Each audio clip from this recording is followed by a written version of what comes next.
നമസ്കാരം. നമസ്കാരം. ഇന്ന് വലിയധികം വീഡിയോക്ക് ലെങ്ത് ഒന്നും ഇല്ല. എന്നാന്ന് ചോദിച്ചു കഴിഞ്ഞാൽ ഞങ്ങളുടെ വീഡിയോ ലെങ്ത് ആയിട്ട് പോകുന്നു, കാണാൻ ഒരു സാധനവും ഇല്ല. ചുമ്മാ ഇരുന്ന് ഓരോരോ പൊട്ടത്തരങ്ങൾ പറയുന്നു. വളവള അടിച്ചോണ്ടിരിക്കുകയായിരുന്നു. ശരിയാ, ഞങ്ങൾ കരമ്പില്ലാത്ത കാര്യത്തെ പറ്റി വേണേ കേട്ടാ മതി. അത്ര കുറവുള്ളവന്മാര് വേണേ കേട്ടാ മതി, ഇല്ല ഉള്ളവന്മാര് വേണേ കേട്ടാ മതി. നിർബന്ധമില്ല. ഇന്നലെ എന്നാ വിഷയം നടന്നെന്നറിയോ? പറഞ്ഞു പിടിച്ച് അതൊക്കെ പോട്ടെ. ഞാൻ ഇന്ന് തന്നെ പ്രത്യേക കണ്ടന്റ് ഒന്നും ഇല്ല. ഞങ്ങൾക്ക് ഇന്ന് വന്നു ഒരു വീഡിയോ ഇടണമെന്ന് തോന്നി, ആ വീഡിയോ ഇടുന്നു. ഇനി എന്തെങ്കിലും പറയാനുണ്ടോ? എന്തെങ്കിലും പറയാനുണ്ടോ? വേറൊന്നുമില്ല.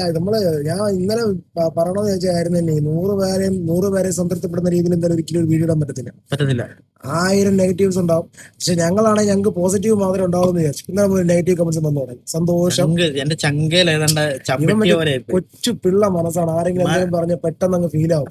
കാരണം എല്ലാവരും ഒരുപോലെ കണ്ടുകൊണ്ട്.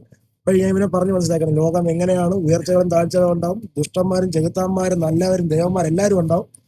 കുറ്റവും കുറക്കും ഉണ്ടാവും. പക്ഷെ നമ്മൾ എങ്ങനെയാണ് നമ്മളെ ഇതുപോലെ അങ്ങ് ഉൾക്കൊള്ളുന്ന ആൾക്കാരുടെ നമ്മൾ കൂടുതൽ അങ്ങോട്ട് പോകത്തുള്ളൂ. ഇന്നലെ ഒരു ചെറുക്കനെ എനിക്ക് മെസ്സേജ് കിട്ടും വെച്ചാൽ എന്നെ അവന്റെ പേര് ഞാൻ പറഞ്ഞു. ഈ സിനിമ കാണാൻ പോയോ, ഇന്ന സിനിമ കണ്ടോ, ഏത് സിനിമ കണ്ടോ, മോഹിനിയാട്ടം കണ്ടോ, അത് പരിചയമില്ലാത്ത ഒരു പരിചയമില്ലാത്ത വൈമജാ.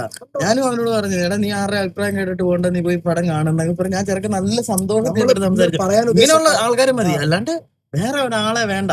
പറയാൻ ഉദ്ദേശിച്ച കാര്യമല്ല ഇന്നലെ എത്തപ്പെട്ട സുഹൃത്തെ. നിങ്ങൾക്ക് ഒരു കാര്യം അറിയാം, ഞങ്ങളുടെ നാട്ടിലെ ആൾക്കാർ കാണുന്നുണ്ട് ഞങ്ങളുടെ ഈ കോമാളിത്തരം. അവര് ഞങ്ങളെ കളിയാക്കുന്നില്ല. വെല്ലെടുത്ത് വരുന്ന നമ്മളെ ഓരോന്ന് പറയാതെ, നമ്മളെ അറിയാവുന്ന ആളാണെങ്കിൽ എല്ലാം പറ. 10 വീഡിയോ കാണാപ്പും പിടിച്ചോണ്ട് വന്നിട്ട് ഇങ്ങനെ സംസാരിക്കാനും വേണം ഒരു തന്റെ ഇടം. അത് എല്ലാവർക്കും പറ്റിയെന്നും വരത്തില്ല. ഉറപ്പല്ലേ? നീ എന്റെ കാര്യം തന്നെ അറിയണ്ട. ഞാനൊരു നാണം കുടുങ്ങിയായിരുന്നു. ഇപ്പൊ ഈ മൊബൈൽ എടുത്തോണ്ട് 4 ആൾക്കൂട്ടത്തിൽ നടക്കുന്ന 2 തെറി വിളിക്കാനാണെങ്കിൽ ഞാൻ ഓക്കെയാണ്. ചെറുക്കം കൊണ്ടുവന്നതാ.